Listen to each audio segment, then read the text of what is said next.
Zotë Bytyqi, përshëndetje. Mirëmëngjes Flavio, faleminderit, gëzuar dhe ju, gëzuar të gjithë shqiptarëve.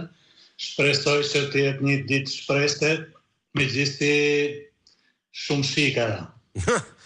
Le të shpresojmë që të jetë vetëm praktike kjo dhe jo metaforike. Zotë Bytyqi, çështja është, a ka një qasje dhe një domosdoshmëri për të ripar marrëdhënia jonë me pavarësinë dhe me firmtarët e pavarësisë?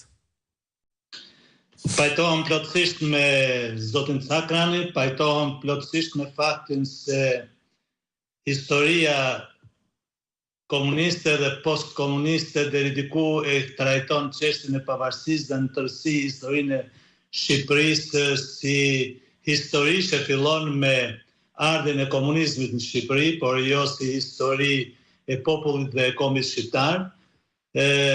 Është për të ardhur keq që edhe sot e kësaj dite mbrohen teza të tilla të cilat glorifikojnë ata që dhunuan figurat historike të përfshirë dhe Ismail Qemali, siç tha zoti Cakrani, por ndërkohë që nuk bëjnë përpjekje për të vënë në pjedestalin që u takon të gjitha figurave historike të asaj kohe. Periudha e komunizmit është periudha më e errët e kombit tonë, e popullit tonë, e shqiptarëve në përgjithësi, po sidomos e shqiptarëve që jetojnë në Shqipëri. Është periudha më e errët sepse shkoi deri aty sa ne në atë periudhë dinim se ushtria shqiptare është themeluar me 10 korrik të vitit 1943. Është të tmerrshme ta thuash, por në vitin 1991-92 morëm vesh se ushtria e Shqipërisë është themeluar me 15 orë të vitit 1912.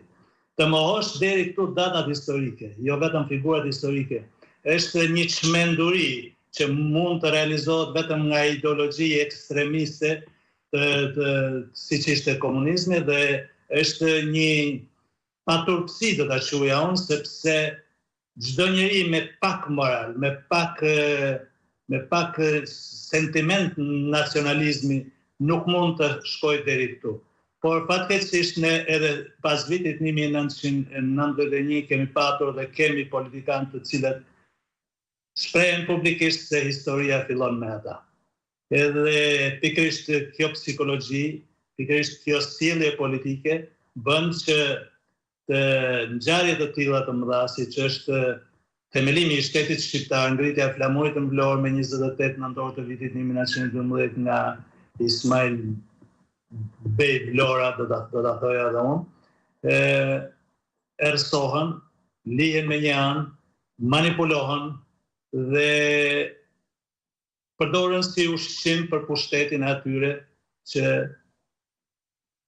kryesojnë regjimet e këtij vendi.